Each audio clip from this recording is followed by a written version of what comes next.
Hello good morning दोस्तों। तो कैसे हैं आप लोग? आई होप आप लोग अच्छे होंगे। मैं अमृता चौधरी आप सभी का स्वागत करती हूँ अपने चैनल पर। ई का है भगवान जी का ई शंकर ई शायद धतूरा है दोस्तों। ये बताइए, ये धतूरा है ना? शंकर जी को चढ़ाया जाता है शिवरात्रि पर। देख लो। मेरी गुड़िया नहा धो के तैयार हो गई है। कहाँ जाओगी जी? कुछ करना है। देख लो दोस्तों। 10:30 बजे पूजा करने जा रही हो सुबह? हाँ देख लो दोस्तों। 7 के अंदर पूजा करना चाहिए। देखो मम्मा इस पे चींटी चढ़ गई थी, दादी तब भी थी। अच्छा ठीक है, जाओ तब ऊपर रख दो। तो दोस्तों सबसे मेन महत्व बात ये है कि मैं कल सोई थी और मेरे सपने पर शायद आप लोग मजाक समझेंगे, लेकिन ये बात सच है। मैं कल सोई थी और 9 देवियाँ मेरे सपने में आई थी। क्योंकि मैं पूजा नहीं कर रही हूँ इस टाइम, मेरी सासू माँ ने भद्दे कमेंट किए थे पूजा को लेकर। तो मेरी आदत है, मैं जब से ससुराल आई हूँ 10, 12, 13 साल हो गया, मेरा रोज़ का काम था सुबह उठना, नहाना धोना, पूजा करना, उसके बाद चाय पानी खाना पीना बनाना। और इतने सालों से मैं पूजा पाठ करती आ रही हूँ, ऊपर से मेरी सासू माँ ने भद्दे कमेंट किए तो मुझे बहुत बुरा लगा। तो दोस्तों मैं पूजा नहीं कर रही थी कुछ दिनों से, बस ऊपर जाती थी कपड़ा पसारने तो सूर्य नमस्कार करती थी और अपने गुरु जी का पूजा करती थी। तो नवरात्र चढ़े हुए 2 दिन हुआ है तो मेरे सपने में माता रानी आई, तो मैं समझ नहीं पाई। तो फिर मैंने बताया अपने पापा को, पापा ऐसी ऐसी बात है। तो पापा ने बोला कि माता रानी आई थी, तुम्हें पैर छूना चाहिए था।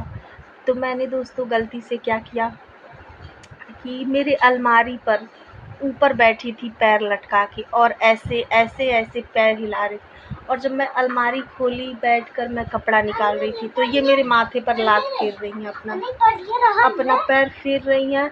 तो मुझे गुस्सा लगा, मैंने सोचा हो सकता है लटकाई हैं पैर तो अपना इधर ऐसे ऐसे कर रही हैं तो गलती से लग गया होगा। तो फिर मैं ऊपर देखी तो हंस रही हैं, वो हंस रही हैं, चुप रहो जी बात कर, तो हंस रही हैं। तो फिर मुझे गुस्सा आया और वो एक लेडीज़ के भेष में थी माता रानी। तो मैंने उनका पैर पकड़ के मोड़ दिया गुस्से से। मैंने कहा बताओ जानबूझ के मेरे माथे पर पैर अपना लगा रही है। पर दोस्तों जब मैंने सब कुछ अपने पापा को बताया तो पापा ने बताया माता रानी थी। क्योंकि दोस्तों हम लोग जब पैदा नहीं हुए थे, मम्मी मेरी माता रानी की ही कृपा से हम लोग पैदा हुए हैं। मम्मी मेरी उन्हीं का पूजा करती थी पहले। बहुत पूजा पाठ करने के बाद दोस्तों तब मैं और मेरा भाई पैदा हुए। मेरी मम्मी को लोग कहते थे कभी बच्चा नहीं होगा, बहुत लोग ताने मारते थे। कुछ लोग तो कहते थे कि मेरी मम्मी को पापा छोड़ दो, लेकिन पापा ने ऐसा नहीं किया। मेरी मम्मी बहुत ही सुंदर थी, इसीलिए शायद जैसे मैं हूँ मेरी मम्मी मुझसे भी सुंदर थी। तो वहाँ एक बाबा मिले मुंबई में, तो उन्होंने बताया रोज़ सोमवार को आया करो नारियल अगरबत्ती लेकर, कपूर लेकर, तुम्हारा भला हो जाएगा। तो मम्मी ने कई हफ्ते गए, तो 1 साल के बाद शायद फिर मम्मी ने छठ पूजा भी उठा ली थी। उनकी भी कृपा रही, छठ माता का भी कृपा रहा, माता शेरावाली का भी कृपा रहा कि हम अमृता चौधरी सन 1992 में 7/6। और हाँ दोस्तों एक बात है, मेरा जन्म जब दुर्गा जी बैठती हैं नवरात्र के दिन, उसी टाइम जब उनका मुंह खुला था उसी दिन मैं पैदा हुई थी। लेकिन मेरा जन्म तिथि लोग अस्पताल में शायद गलत बना दिए, 7/6 कर दिए।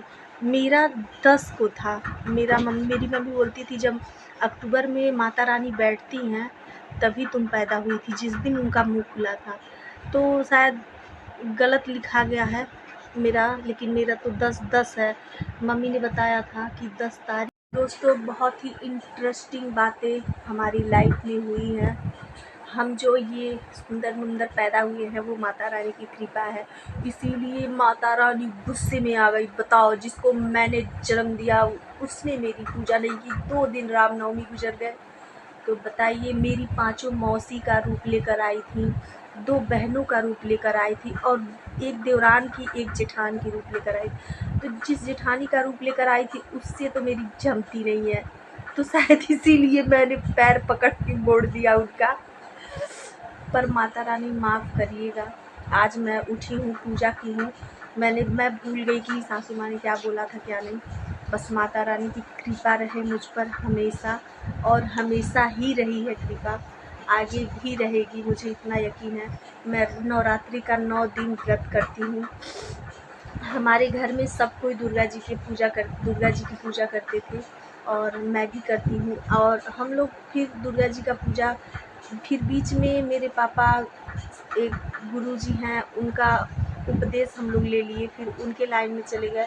ज़्यादा ऐसा नहीं कि कंठी माला पहन के पूजा पाठ में लीन रहना, नहीं, मन में सच्ची भावना रहनी चाहिए। मन हो चंगा तो कठौती में गंगा।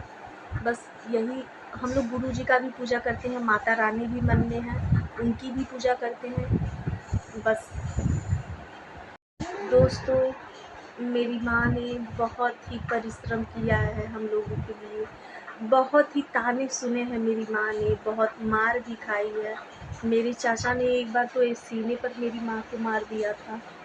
और मेरी दादी थी, जो मेरी बुआ थी, उन लोगों ने बहुत मेरी माँ को सताया है दोस्तों, बहुत ज़्यादा सताया है। माँ को तो मेरे बीमारी हो गई थी एक पेट में बहुत बड़ा, क्योंकि जो जाता और चाकी वाला होता था पहले ज़माने में, उससे लोग कुटवाते थे, मम्मी को पिसवाते थे, सारा काम करवाते थे, ऊपर से सब गालियाँ भी देते थे, खाने को भी नहीं देते थे। कभी एक रोटी मेरी मम्मी पाती थी नहीं तो वो भी नहीं पाती। एक बार तो हद ही हो गया, मेरे चाचा ने मेरी माँ काला धागा पहनी थी, ऐसे खींच के मेरे चाचा ने यहाँ सीने पे 1 लात मारी। तो शायद किसी ने बताया, पापा उर्मा थे मेरे, मार्केट में थे मेरे, तो मार्केट से आए, पापा गए, अपने हाथ से कपड़ा रखा, अटैची लिया, फिर गोरखपुर गए। गोरखपुर में मेरे मामा बड़े बाबू थे उस समय, उनके रूम पर वो लोग गए। वहाँ पर मामा ने मलहम वगैरह, दवा वगैरह के लिए पैसे दिए, फिर मम्मी पापा को घूमने के लिए पैसे दिए कि जाओ तुम लोग घूम फिर आओ। तो फिर वहाँ से वो लोग 1 रात रहे, फिर वहाँ से मुंबई, वहाँ से दोस्तों 1 रात रुके मामा के रूम पर, मामा ने पैसे दिए, फिर मम्मी बम्बई गई। फिर रास्ते में शायद पैसे घट गए थे, तो मम्मी ने अपना पायल बेचा। फिर वहाँ से उन लोगों की जर्नी शुरू हुई। उस टाइम मेरी मम्मी बहुत गंभीर रूप से, हालत भी ख़राब उसका हो चुका था बीमारी की वजह से। तो वहाँ मेरे ही गांव की एक बुआ रहती थी, जो मम्मी से मिली, उनका बहुत हेल्प की, अस्पताल में बहुत ही सहयोग की। मेरे मम्मी पापा उस टाइम, उनके पास इतना पैसा नहीं था, लेकिन फिर भी पापा ने हिम्मत की मेरे, और माँ को ऑपरेशन कराया। ऑपरेशन के बाद फिर जर्नी शुरू हुई बच्चे की, क्योंकि उस टाइम तो कई साल बीत चुके थे, शायद 5-7 साल से ऊपर बीत चुके थे। फिर माँ ने इधर, कोई जो जहाँ बोलता वहाँ मेरी माँ जाती, दर बदर भटकी है मेरी माँ बच्चों के लिए। तो फिर वही बाबा मिले, जिन्होंने बोला कि दुर्गा जी का पूजा करिए, भला होगा। तो वहाँ से माँ ने पूजा किया, फिर छठ भी उठाया। आजू बाजू के लोगों ने बताया कि छठ उठा लो, तो छठ भी उठाया उसी साल दुर्गा जी की पूजा भी स्टार्ट की। और माँ ने पूरा प्योर शाकाहारी हो गई मेरी, प्योर शाकाहारी हो गई मेरी उसकी। तो दोस्तों 1 साल के अंदर ही मैं पैदा हुई, उसके 2 साल के बाद मेरा भाई पैदा हुआ, और फिर हम लोग थोड़ा बड़े हुए। फिर माँ ने स्कूल में नाम डला दिया। हम दोनों भाई बहन पढ़ने जाते। मुझे आज भी याद है, उसके दोस्त का नाम विपिन था, और मेरी सहेलियों का नाम मुझे याद नहीं है, क्योंकि जो विपिन था वो बाजू में ही रहता था, भाई का दोस्त। आज वो पढ़ लिख के जॉब करता है, अच्छा खासा पैसा कमाता है। और उसके बाद क्या था, जब हम लोग दूसरी तीसरी क्लास मुंबई में पढ़े, फिर मेरे चाचा का एक्सीडेंट, शायद मेरे चाचा की शादी थी कि गौना था, तो हम लोग गांव गए थे उसी के लिए। तो जब वहाँ उनका कुछ नहीं, शायद घर वगैरह बन रहा था कि क्या हो रहा था, बस छोटे थे, ध्यान नहीं है मुझे। तो जब हम लोग गाँव गए तो कुछ दिन रहे, उसके बाद मेरे चाचा मुंबई आने लगे। हाँ, मेरे मार्केट का जो ज़मीन था वहाँ पर घर बनाना था, तो चाचा बोले कि मैं पहले जाता हूँ, उसके बाद भैया आ पाना। तो मेरे चाचा गए, रास्ते में ही उनको ट्रक ने मार दिया। मेरे चाचा 2 टुकड़ों में बँट गए थे। बहुत ही गंभीर वो हालात हो गए थे। उस टाइम मेरी मौसी यहाँ शादी वगैरह पड़ा था, हम लोग वहाँ थे। जब वहाँ से मम्मी सुनी, पापा गए, वहाँ से लोग रोते आए। गोरखपुर में चीड़-फाड़ घर पर मेरे चाचा थे, वहाँ से पापा अकेले गए। फिर दोस्तों मेरे पापा अकेले गए, ढूँढ के चाचा को लाए, क्योंकि वहाँ लावारिस की तरह लोग पीट देते थे, चीड़-फाड़ के। बहुत ही कलेजा की लाए, उनका दाह संस्कार हुआ, उनका काम क्रिया हुआ। फिर हम लोग गाँव में ही बस गए। फिर पापा मुंबई लेकर हम लोगों को नहीं गए। फिर मुझे मेरी बड़ी वाली मौसी ने उठा ले गई अपने घर। बोली कि तेरे घर के पास सड़क है और सड़क के रास्ते से बच्चे स्कूल पढ़ने जाएंगे तो डर है। तो इसीलिए मौसी मुझे ले गई। बाबू मेरा छोटा था, वो पढ़ता नहीं था, तो वो मम्मी के पास था, मैं मौसी के पास थी। मौसी मुझे बहुत प्यार दी और साथ साथ मेरी माँ को भी संभालती थी, क्योंकि मेरे दादी बाबा ने माँ को अलग कर दिया था। उस टाइम मेरी माँ के पास कुछ भी नहीं था। मेरी चाची भी अलग हुई पैसों के लालच से, सोची कि जो मेरे पति मरे हैं उनका पैसा मिलेगा तो शायद ये लोग ले लें। इसी लालच से मेरी चाची भी अलग हो गई। मेरे पापा सोच रहे थे कि इसके 2 बच्चे उसी के नाम पर कर दूंगा जो चाचा के मरने का पैसा मिला था, लेकिन चाची के मन में कुछ अलग ही लालच था। मेरे पापा बहुत अच्छे हैं दोस्तों, उनके मन में कभी लालच नहीं है। उनके जैसा इंसान दुनिया में बहुत कम ही होगा शायद। उसके बाद मैं मौसी के यहाँ पढ़ने लगी और मम्मी यहाँ थी, पापा मुंबई गए थे जॉब के लिए। और जब 6वीं क्लास में जब मैं गई तो मम्मी के पास चली आई। 6वीं से लेकर 12वीं क्लास तक मैं मम्मी के पास पढ़ी, और जब मैं 10वीं क्लास में गई तो मेरी शादी हो गई, और जब मैं 12वीं में गई तो गौना हो गया था मेरा। और आज 12-13 साल हो चुके हैं, अब मैं यहाँ हूँ। हाँ, बीच में हम लोग मुंबई गए थे। जब मैं 8वीं क्लास में थी तो पापा 6 महीनों के लिए पूरी फैमिली के साथ हम लोग गए थे। 6 महीने रहे, फिर आए, फिर यहीं रह गए तब से। मम्मी भाई तो जा चुके हैं, मैं नहीं तब से गई। अब मेरे 2 बच्चे हैं, एक लड़का मेरा 13 साल का है, लड़की मेरी 8 साल की है। अब हम लोग गाँव में ही बस गए, और गोरखपुर के यहीं आस-पास में मेरी शादी हुई है और कट रही है लाइफ किसी तरह। बस ख्वाहिश है मुंबा देवी का फिर से दर्शन हो जाए। जीवन में कभी मौका मिला तो मुंबा देवी का दर्शन करूँगी, क्योंकि बचपन में पापा लेकर गए थे तो मुंबा देवी का चेहरा वैसे ही मुझे दिखता है। शायद अब तो कुछ नया ही बन गया होगा।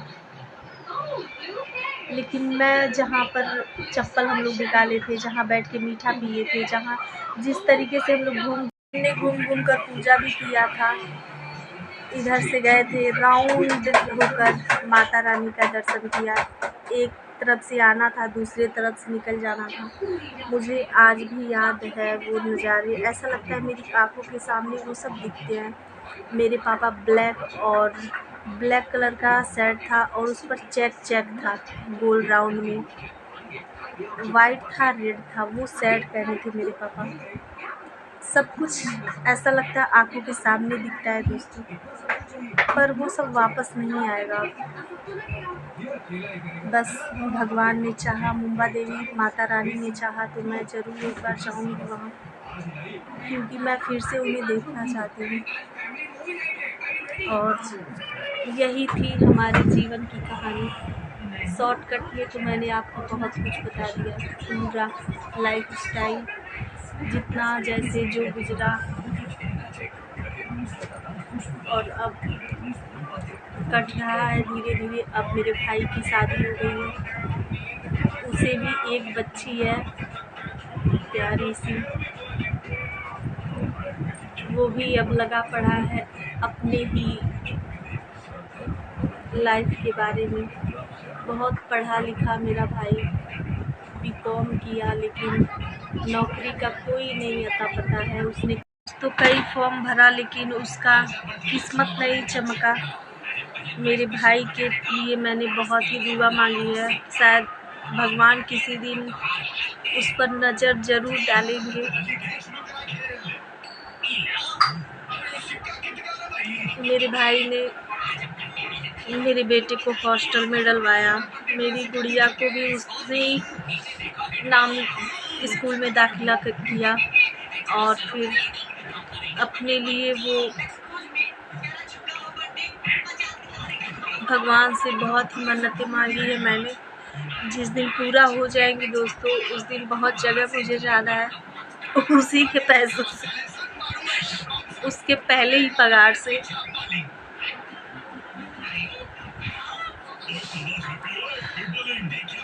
भगवान से बस यही प्रार्थना मैं रोज़ करती हूँ कि मेरे भाई को कहीं कुछ मिल जाए, सरकारी नौकरी, तो बस मम्मी पापा खुश हो जाएंगे, उनके पूरे जीवन की मेहनत धन्य हो जाएगी।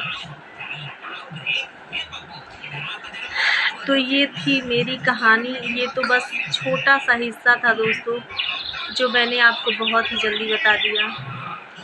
अगर एक एक पन्ना पलट के देखा जाए तो बहुत ही बातें ही